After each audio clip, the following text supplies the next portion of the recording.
Hello everyone, myself Shreya Adhikari. Currently, I am pursuing my first Prop BNYS degree from Yogashri Yoga and Naturopathy Government Medical College and Hospital. আজকে আমি ফিজিক্সের plan 30 days plan last 30 days plan কী হতে চলেছে NEET 2025-এর জন্য সেটা তোমাদেরকে এখন ডিটেলসে এক্সপ্লেন করব। দেখা যাক কীভাবে এই 30 দিনে পড়াশোনা করলে ফিজিক্সটা তোমরা ইজিলি কভার করে দিতে পারবে, ঠিক আছে, নিটের জন্য। দেখো, ফিজিক্সের লাস্ট 30 days প্ল্যান দেখতে যাচ্ছি নিট 2025-এর জন্য। ফিজিক্সকে দেখো মূলত ফার্স্টে দুটো পার্টে ভাগ করলাম, ঠিক আছে, একটা ক্লাস 11-এর পার্ট, একটা ক্লাস 12-এর পার্ট।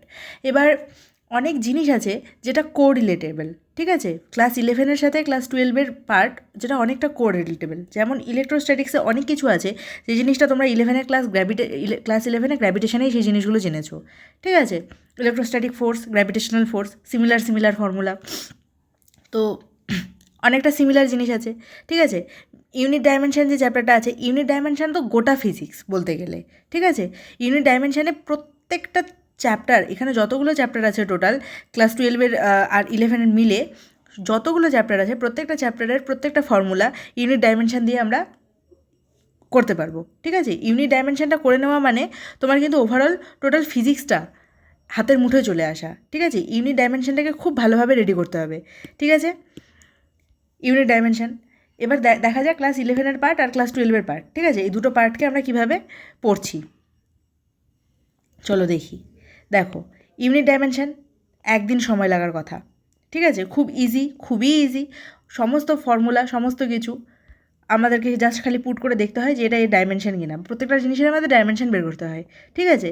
তো ইউনিট ডাইমেনশন খুব ইম্পর্টেন্ট জিনিস। এই ইউনিট ডাইমেনশন করে নেওয়া মানে প্রত্যেকটা চ্যাপ্টারের তোমাদের সমস্ত কিছুর ফর্মুলা জেনে নেওয়া, ঠিক আছে। তো ইউনিট ডাইমেনশনটা খুব মন দিয়ে করা উচিত, একদিন সময় লাগবে, খুবই ইজি চ্যাপ্টার। কাইনেমেটিক্সের মধ্যে আমি 1D 2D দুটোকেই দিয়ে দিলাম, ঠিক আছে, 1 ডাইমেনশনাল অ্যান্ড 2 ডাইমেনশনাল, যেখানে আমরা তোমার প্রজেক্টাইল মোশনটাও পড়ে থাকি 2Dর মধ্যে আমরা সার্কুলার মোশনটাকেও পড়ে থাকি, ঠিক আছে। তো সেই প্রজেক্টাইল ওখান থেকে তো একটা কোশ্চিন থাকবেই তোমাদের, তো মেনলি ফর্মুলা বেসড কোশ্চিন থাকে ওখান থেকে। তো 3টে ফর্মুলা, ম্যাক্সিমাম হাইটের ফর্মুলা, টোটাল টাইম অফ ফ্লাইটের ফর্মুলা, তো এই জিনিসগুলো আর রেঞ্জের ফর্মুলা, এই 3টে যদি তোমাদের মানে সঠিক ফর্মুলা তোমরা যদি জেনে থাকো, তো এই ফর্মুলা বেসড তুমি একটা না একটা কোশ্চিন পেয়ে যাবে 2D মোশন থেকে, ঠিক আছে। সার্কুলার মোশন থেকেও একটা ডাইরেকশনাল রিলেটেড কিছু কোশ্চিন থাকে। তো টোটাল এটাতে 2 থেকে 3 দিন সময় লাগবে। 1D করতে একদিন সময় লাগতে পারে, যেখানে বিভিন্ন রকম ডাইমেনশনাল জিনিস বের করতে হয় আমাদেরকে। তো 2Dতেও তোমার প্রজেক্টাইল মোশন আছে, আর প্রজেক্টাইল মোশনের পাশাপাশি তোমার সার্কুলার মোশন আছে। তো 2 থেকে 3 দিন ম্যাক্সিমাম সময় লাগার কথা কাইনেমেটিক্সে। ওয়ার্ক পর এনার্জি খুব ইম্পর্টেন্ট চ্যাপ্টার। ওয়ার্ক পর এনার্জি থেকে কোশ্চিন থাকবেই, স্পেশালি ওয়ার্ক এনার্জি থিওরাম, ঠিক আছে। ওয়ার্ক এনার্জি থিওরাম থেকে কোশ্চিন থাকবে। তো 2 দিন সময় দিয়ে ওয়ার্ক পর এনার্জি খুব ভালোভাবে রেডি করবে। ইভেন রেডি করার সাথে সাথে চ্যাপ্টার মানে তোমরা ধরো বই থেকে পড়ছো বা তোমাদের হ্যান্ড রিটেন যে নোটস আছে সেই নোটস থেকে তোমরা পড়ছো, কনসেপ্টগুলো রেডি করার পাশাপাশি যে অঙ্কগুলো তোমরা রিলেটেবল করে রেখেছো সেই অঙ্কগুলো দেখছো, পিওয়াইকিউগুলো দেখছো, দেখার পরে সাথে সাথে কিন্তু তোমাদেরকে ফর্মুলা শিট বানিয়ে নিতে হবে, ঠিক আছে, সেই চ্যাপ্টার রিলেটেড ফর্মুলা শিট বানিয়ে নিতে হবে, ঠিক আছে। ইভেন এমন পয়েন্ট আমি সেগুলোর মধ্যে থিওরিটিক্যাল পয়েন্টও লিখে রাখবো, যে পয়েন্টগুলো আমি ভুলে যাই বা যে পয়েন্টগুলো আমি পরীক্ষায় হয়তো কোথাও ভুল করেছিলাম আগে, ঠিক আছে, এগুলো তোমাকে সাথে সাথে করতে হবে কিন্তু। 4 নাম্বার আসছি রোটেশানে একদিন সময় লাগবে, সমস্ত ফর্মুলা রেডি করবে। গ্র্যাভিটেশন খুব ভালো একটা ইজি টপিক, একদিন সময় লাগবে। ফ্লুইড মেকানিক্স এটাও খুব ইজি জিনিস, একদিন সময় লাগবে। থার্মাল ফিজিক্স, দেখো এই সমস্ত জিনিসগুলোতে না বেশি ব্রেন খাটাতে হয় না। এই যে তোমার যেমন গ্র্যাভিটেশনের কথা বলি, ফ্লুইডের কথা বলি, থার্মালের কথা বলি, এই সমস্ত চ্যাপ্টারে বেশি ব্রেন খাটানোর দরকার পড়ে না। বেশি ব্রেন খাটানোর দরকার পড়ে এই কাইনেমেটিক্স আর ওয়ার্ক পর এনার্জি, এই সমস্ত চ্যাপ্টারে, রোটেশন, এই সমস্ত চ্যাপ্টারগুলোর ক্ষেত্রে, ঠিক আছে। থার্মাল ফিজিক্স দেখো 2 থেকে 3 দিন সময় দেওয়া আছে, টোটালটা থিওরি পার্ট মেনলি, কিছু কনসেপ্ট আছে, তো ভালোভাবে রেডি করে নিতে হবে, ভালোভাবে পড়তে হবে। তো তার জন্য তোমার সময় নিয়ে থার্মাল ফিজিক্স রেডি করো। থার্মাল ফিজিক্স থেকে কোশ্চিন থাকে পরীক্ষায়। এসএচএমে একদিন সময় লাগবে। ওয়েভস ছোট্ট চ্যাপ্টার, এগুলো একদিন সময় লাগবে। এবার দেখো এই সমস্ত চ্যাপ্টার একদিন 2 দিন করে সময় দেওয়ার পর তোমাকে কী করতে হবে, প্রত্যেকটা চ্যাপ্টার পড়ার সাথে সাথে শর্ট নোটস বানাতে হবে, প্লাস ফর্মুলা শিট বানাতে হবে, ঠিক আছে, এফএস ফর্মুলা শিট। প্রত্যেকটা চ্যাপ্টার করার পরে শর্ট নোট বানিয়ে নেবে, তার সাথে সাথে ফর্মুলা শিটও বানিয়ে নেবে, প্রত্যেকটা চ্যাপ্টারের সাথে সাথে কিন্তু, ঠিক আছে। যেদিন ধরো আমি আজকে ইউনিট ডাইমেনশন করছি, করে নেওয়ার পরে আমাকে সাথে সাথে ইউনিট ডাইমেনশন পড়া হয়ে গেলো, আমি এখন শর্ট নোট করে নেবো, ফর্মুলা শিটও বানিয়ে নেবো, ঠিক আছে। আর এই যে ফর্মুলা শিট আর তোমার এই শর্ট নোট তৈরি হলো, এই জিনিসটাই তোমার একদম এক্সাম অবধি কাজে লাগবে। এক্সামের 7 দিন আগে তুমি অনলি এগুলোই পড়বে, তখন কিন্তু আর তোমাকে বই খুলে, নোটস খুলে, খাতা খুলে আর কিছু পড়তে হবে না, ঠিক আছে। এবার আসি ক্লাস 12-এ। ক্লাস 12-এর পার্টে দেখো ইলেকট্রোস্ট্যাটস আছে, যেখানে তুমি 2 দিন সময় নেবে। তারপরে ক্যাপাসিটেন্স 1 দিনই সময় লাগে। ইলেকট্রোস্ট্যাটস আর গ্র্যাভিটেশনের মধ্যে অনেক মিল আছে, ঠিক আছে? তো সময় বেশি লাগবে না, তো 2 দিনে আমি দিলাম তোমাকে সময়, কারণ পোটেনশিয়ালটাও আছে, তো ভালোভাবে পড়ে নেবে, হয়ে গেল। ক্যাপাসিটেন্সে 1 দিন সময় লাগবে। কারেন্ট ইলেকট্রিসিটিতে 2 দিন সময় নাও, মেনলি ফর্মুলা বেসড, ঠিক আছে? ফর্মুলা বেসড কোশ্চেন একটা না একটা থাকবেই। আর সার্কিট, রোধ বের করতে পারা, ওয়ার্ক পাওয়ার, এই সমস্ত কিছু একটু মানে হয়তো স্টেপ জাম্পের অঙ্ক থাকলো, মানে কিছু মানে একসাথে হয়তো দুটো কনসেপ্ট মিলিয়ে দিলো দুটো চ্যাপ্টারকে, ঠিক আছে? এরকম কোশ্চেন তোমাকে দিতে পারে। তো ধরো কারেন্ট ইলেকট্রিসিটির কোনো একটা সার্কিটের সাথে ওয়ার্ক পাওয়ার এনার্জির হয়তো কিছু একটা লিঙ্ক করে দিলো, বললো যে এখান থেকে ওয়ার্ক বের করো বা পাওয়ার বের করো, তো এরকম লিঙ্ক করে কোশ্চেন আসতে পারে। তো ওটার জন্য খুব ইম্পর্টেন্ট চ্যাপ্টার এটা, কারেন্ট ইলেকট্রিসিটি। মডার্ন ফিজিক্সটা আমি কেন আগে রেখেছি ম্যাগনেটিজমের আগে, কারণ মডার্ন ফিজিক্সটা তুমি 2 দিনের মধ্যে শেষ করে নিতে পারবে। মডার্ন ফিজিক্সে বেশি কিছু নেই, সেমিকন্ডাক্টর আছে। মডার্ন ফিজিক্সটাকে আমি কেন আগে রেখেছি ম্যাগনেটিজমের আগে, কারণ দেখো মডার্ন ফিজিক্সে খুব কম চ্যাপ্টার থাকে, ঠিক আছে? কারণ সেমিকন্ডাক্টর একটা চ্যাপ্টার থাকে, আর তোমাদের অ্যাটমিক স্ট্রাকচারের কিছু পার্ট থাকে, তো এই সমস্ত জিনিসই থাকে।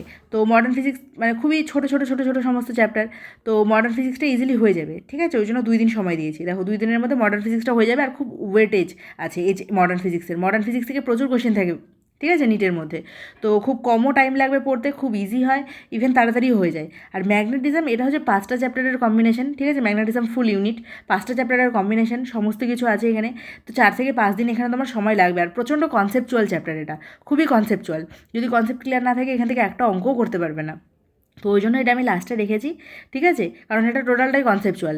ইভেন এই মুহূর্তে তোমার যদি মনে হয় যে ম্যাগনেটিজম আমার রেডি নেই, ম্যাগনেটিজম আমি মানে খুব একটা অঙ্ক পারি না ভালো, তো কোনো প্রবলেম নেই। মোটামুটি চ্যাপ্টারগুলো দেখো, সেখানকার ফর্মুলা যেগুলো যেগুলো মেনলি মানে মোটামুটি ফর্মুলা যেগুলো রিলেটেড আছে, সেই ফর্মুলাগুলো দেখে রাখো, ঠিক আছে? ফর্মুলাগুলো দেখে ফর্মুলা শিট একটা রেডি করো, সেগুলো রিভিশন করো, বারবার রিভিশন করে চলে যাও, যেন অন্ততপক্ষে কোনো ফর্মুলার ডিরেক্ট কোশ্চেন আসলে তুমি যেন সেটা অ্যাটেম্প্ট করে দিয়ে আসতে পারো।